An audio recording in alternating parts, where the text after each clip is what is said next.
Hi everyone, it's Ren here, hope you're doing well. So in this video I'm going to be talking about NI again, and more specifically about the ways to cultivate one's NI, the ways in which NI can be invested to its full potential when it comes to an NI dominant person. I guess this could also apply to an NI auxiliary person, but it'd be hard for me to tell because I am not an NI auxiliary person. But it's a funny thing with NI because it is our dominant function as INFJs and INTJs.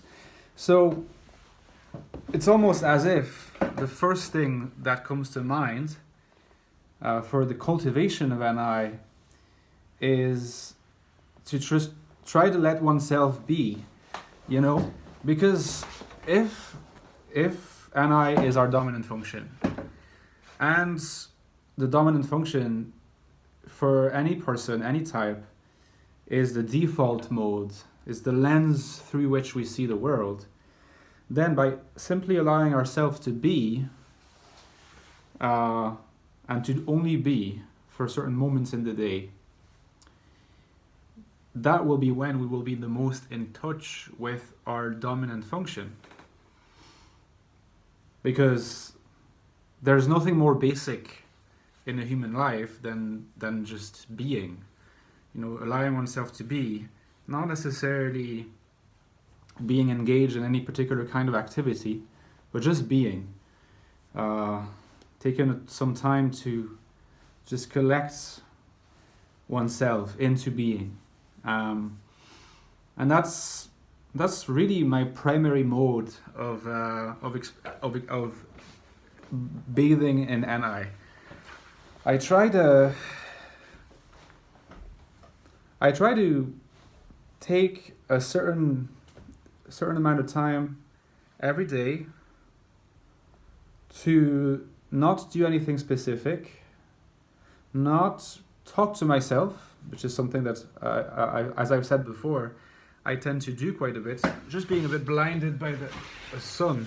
There's a lot of clouds, but the sun is kind of piercing through the clouds. So I hope this won't be too dark for the video. But and we'll see if it evolves. But yeah, so for me personally, NI is something that I cultivate, not necessarily by engaging in anything specific with a purpose, or rather it's something that I cultivate by engaging in an activity whose purpose is to not have a purpose, if you like. So it's type of activity that is just as open-ended as possible, in which I try to let myself arrive at any kind of ideation at which I arrive, in which the process of ideation and moving from one picture of a fact to another picture of a fact almost happens by itself a little bit, and I think that's what is quite spectacular sometimes about NI, is that how it seems to do that. Because it is mostly an unconscious process,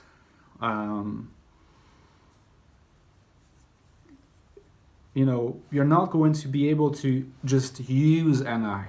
Now, this is something that is important to keep in mind. You can't just go towards something or engage in a particular activity and say, okay, I'm going to do a lot of NIing.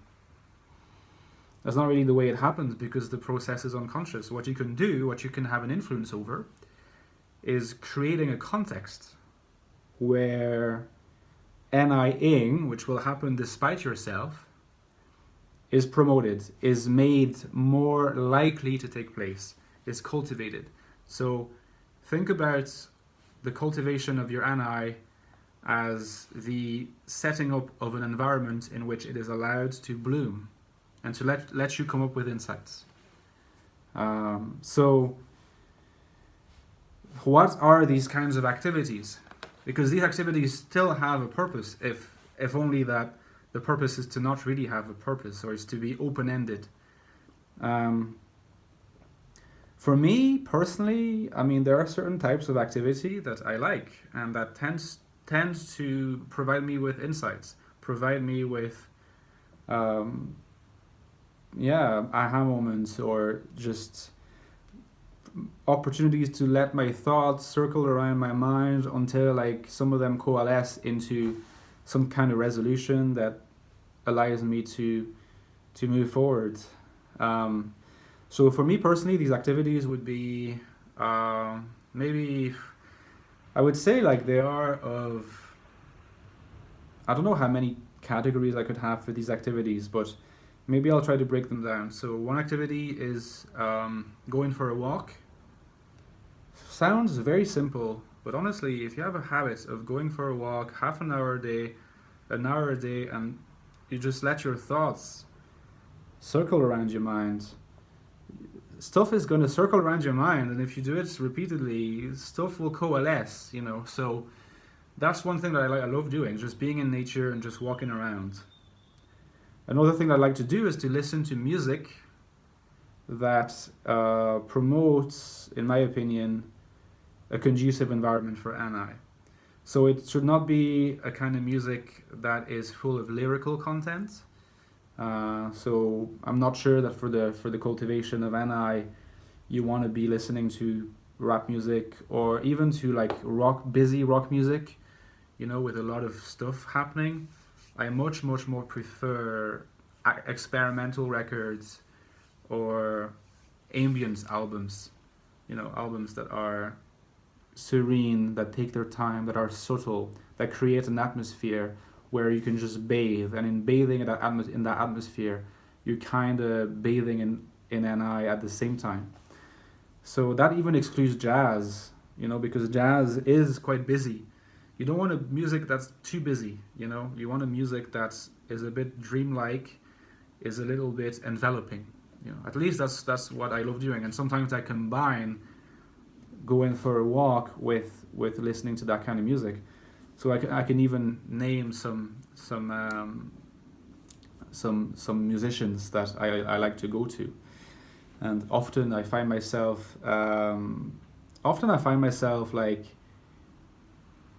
writing philosophy whilst listening to them. So you know, it's something I take quite seriously. I mean, I don't do that all the time, but I do that quite a bit. Um, One of them is called Tim Hecker, so check him out. Tim Hecker. I'll write the names in the description box. Tim Hecker is a Canadian musician, I believe, who has a lot of really amazing ambient albums, kind of icy stuff, but not all the time. It's very detailed, it's very rich, but it's very subtle. So my favorite albums by him are there's one that's called Haunt Me, Do It Again. I think it's his first album. He has also an album called Rave Death 1972. That's really good. Most of his albums are great, to be honest. And I tend to listen to just a bunch of them. I listen to all of them really, but I tend to gravitate most towards this first album, Haunt Me, Do It Again. The last one, Konoyo, is very good as well. So Tim Hecker, check him out. Another one is called Juliana Barwick. She has an album called Nepenthe. That's very good.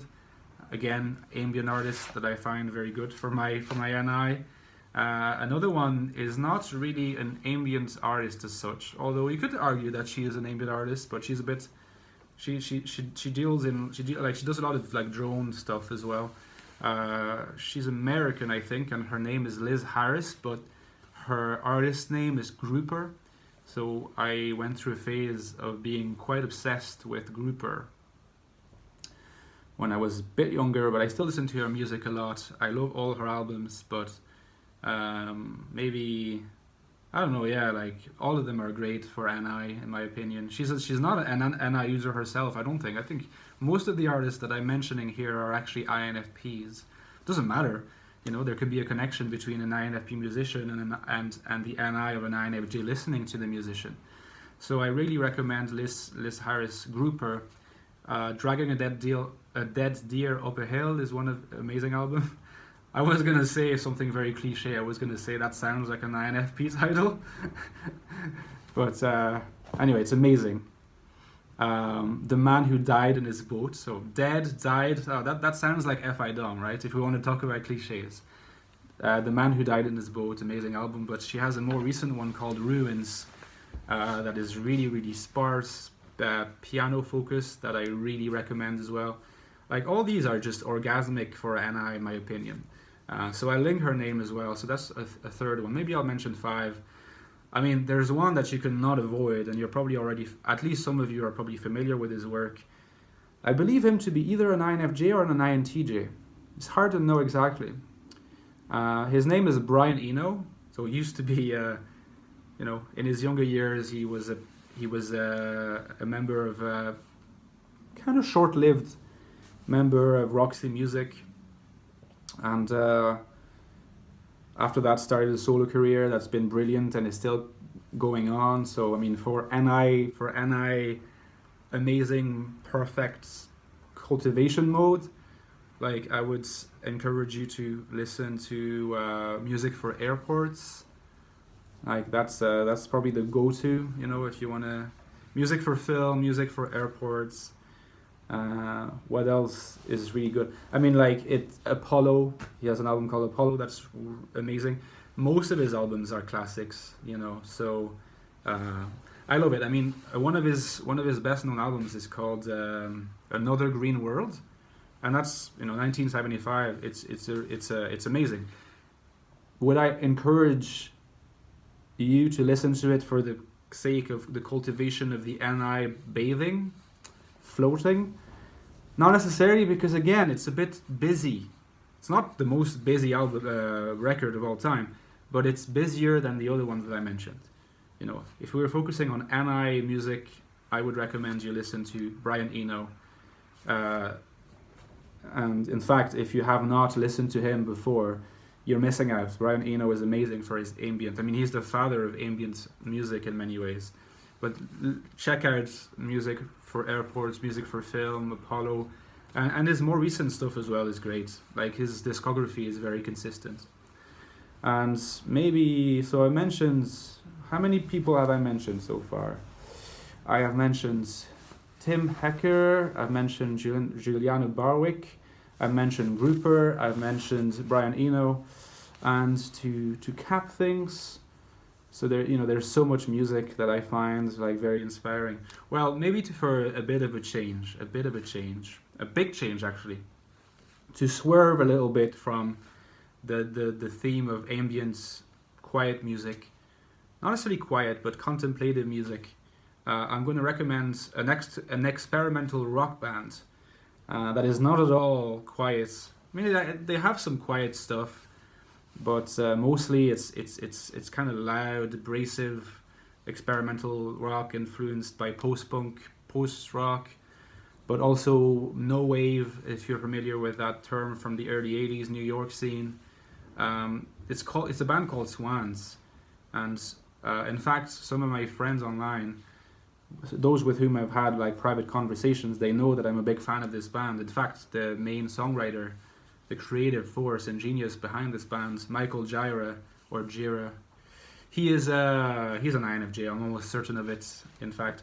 And I just think that like it's an exploration of the more transcendental dimension of NI, if you like. So instead of being merely contemplative, like it tries to transcend the contemplation into a state of ecstasy that goes through a lot of different phases, including pretty dark phases.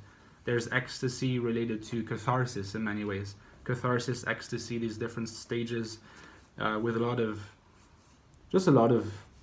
noise and sound, and I mean it's a pretty amazing experience. And for those who are ready to tackle Swans, because their albums are usually quite long and they have a long discography. They've been active for 30 years.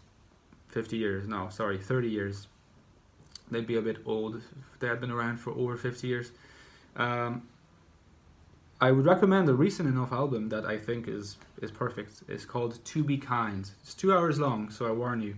But it's a part of a trilogy, and I think it's like a very NI-driven trilogy. Again, transcendental NI trilogy, I would call it that. I'm sure Michael Gira has a different title for the trilogy. I can't remember what it's called. But the first album is called The Seer. The Seer. Maybe that rings a bell. INFJ, The Seer. So The Seer, first part of the trilogy, came out 2012. To Be Kind, 2014. And the Glowing Man. And I can't remember if it came out in 2016 or 2017. But check out The Glowing Man as well. It's like 6 hours of experimental NI transcendental music. Just trust me. It has lyrics. It's busy. It's loud, but it's also worth checking out. And so, these are examples of music I listen to that tends to stimulate my NI ideation. So there's that. There's the walking, and then of course there's like other kinds of arts. Sometimes I like to just check out some new art, like painting, postmodern art. I find is very inspiring. I like to watch movies that I've recommended recently by Terrence Malick, David Lynch, and these INFJ directors, but also by other directors. I love the movies of Paul Thomas Anderson, who I believe is an ENTP.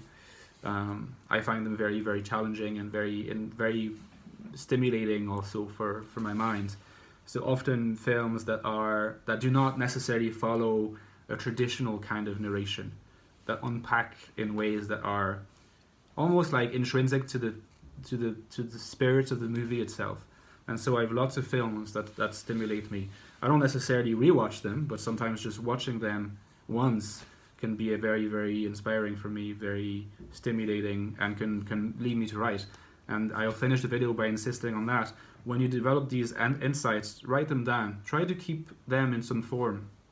Because if you keep them in some form, you will return to them quicker, and from then you'll be able to ideate into further insights easier as well. By going for a walk, by listening to music, by engaging in cinema or other forms of art, or whatever suits you. I mean, I gave you a little snippet into what I do personally to cultivate my NI, but it depends on what feels like the more intuitive sort of activity for you. But remember, try to write things down. Try to cultivate the map that exists inside your head. Okay? See you soon, guys, and let me know if that was helpful. Bye.